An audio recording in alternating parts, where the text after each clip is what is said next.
Supervisor with LifeWays, Evelyn Mercer. Welcome back to the show. Well, it's good to be back. Yes, it's 2/11 month, obviously. Yep. 2 February, 1/1, 11/2/11. Do we say 2/11 or 2/11? Both ways. Okay. So we celebrate 2/11 services in the month. We have 2/11. Yes. First, we want to congratulate you and your 2/11 team because LifeWays Central Michigan 2/11 earned its 5th national accreditation earlier this month. Yes, very exciting to get that word that we passed our accreditation. It's been a little over a year-long process, but to know that we are meeting the standards set forth by Inform USA and we're providing excellent service to our communities, it's worth it at the end. That's good to know. This is the only nationally credentializing organization for 211 services. Yes. It used to be known as the Alliance of Information and Referral, also known as AIRS, but then they did a little bit of a rebranding and switched to Inform. And they're even doing a rebranding where now we're being known as a community navigation center versus information and referral, which personally I do like community navigation better because my team is absolutely amazing, from my database curators to my community resource specialists who navigate the database to give the community the resources. Yeah, and that sounds more interactive if you're helping somebody navigate to the solution rather than just giving them a suggestion. Yes, absolutely. We're navigating the world of all these different resources.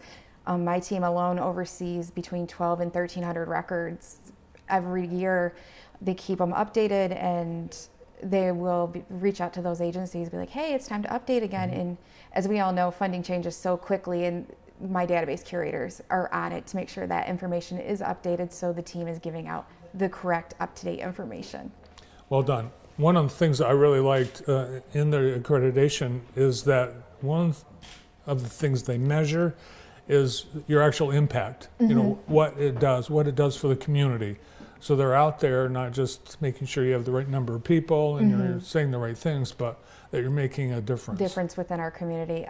Yes, absolutely. And we also reach out to people within our team like, hey, do you have a success story? And when we publish our annual reports, we always try to include success stories within that so people can see that people are getting the help that they need. People actually call you back and say, hey, you know what, if it wasn't for you, I wouldn't have done this and that. Absolutely, we do get those type of calls, and we also do follow up with callers as well. Sometimes they may not get the assistance, but us just taking that moment to call them back and say, hey, I didn't forget about you. I just wanted to see how you're doing. It means the world to them. Having LifeWays administer our 211, it really makes a lot of sense when people have urgent needs. They're at the end of the rope. They don't know where else to turn. It often is a mental health emergency. It is. We've had our fair share of suicide callers. I can speak from my own experience from when I was on the front lines.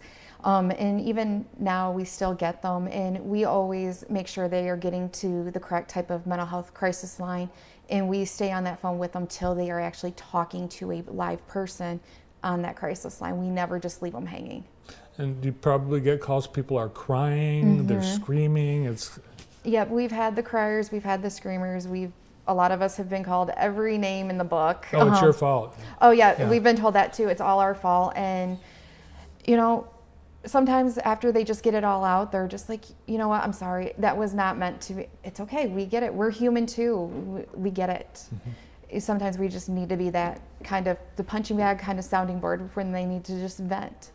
So 1,300 services you keep your eyes on and connect people to. Yes.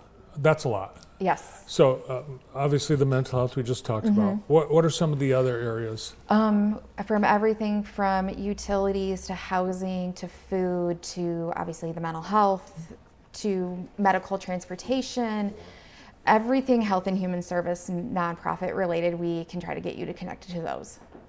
When someone calls, you've got an operator. Is there collaboration? You've got someone on the phone. Maybe you've got someone that's dealt with a problem or emergency like that. Are you interacting among the team? Oh, absolutely.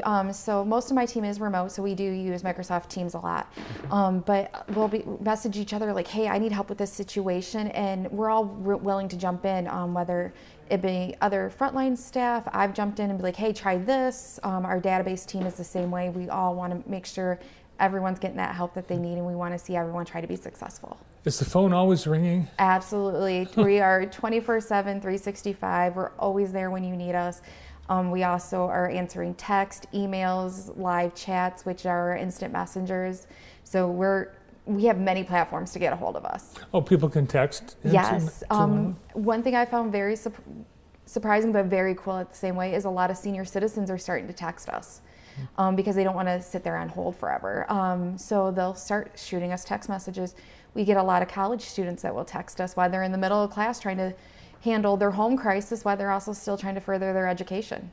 Are there trends that you can spot by the calls, either the volume or the nature of the calls? Oh yeah, usually right around the end of September, beginning of October, as we were heading into new fiscal years, we started seeing an influx in calls for utility help and holiday assistance. Right now we are seeing an influx in our free income tax prep. So for the capital area, we do try to get those appointments scheduled for people, but in the other 6 of our 10 counties, we do get them pointed in the correct direction of where to go get that free tax prep. And then last year during the shutdown, we got a lot of food assistant questions, especially from a lot of furlough workers who are like, hey, I don't know where to go. I don't have money coming in and I need help with these. And we were able to try to get them connected to those resources. Yeah, now we're in another shutdown. So it's cumulative. Yep. The longer it goes on, the more people. Oh yeah, the longer it goes on, toward the end of it, you could really start seeing that coming on. You're like, okay, yeah, we're seeing the trend, and we do track our trends. Every month we do reports in for our top referral needs, our top unmet needs, which are, why didn't somebody get the help? And a lot of times it's for like rent, it's they didn't have maybe the right documentation, or they've already had prior assistance. We do find those, and we do track those trends, and we do share it with our community partners. It can be, I would imagine, very draining to be one of your team members. But are there times when the good, the feel good, the success you have with a caller outweighs some of the bad things? Absolutely. I just recently did a event up in Livingston, which is one of our counties we cover, and it was a resource event, and she came up to me and she just goes, I want to tell you thank you. Whoever I talked to, she was so patient with me. She texted me the resources, and she called me back later on to make sure I got the information because I was driving, had no way to write it down, and just the fact that she took that extra step meant the world to her. And I'm like, I will definitely share that with my team. It's those little thank yous that mean the world to us, and we also are big on self-care for each other.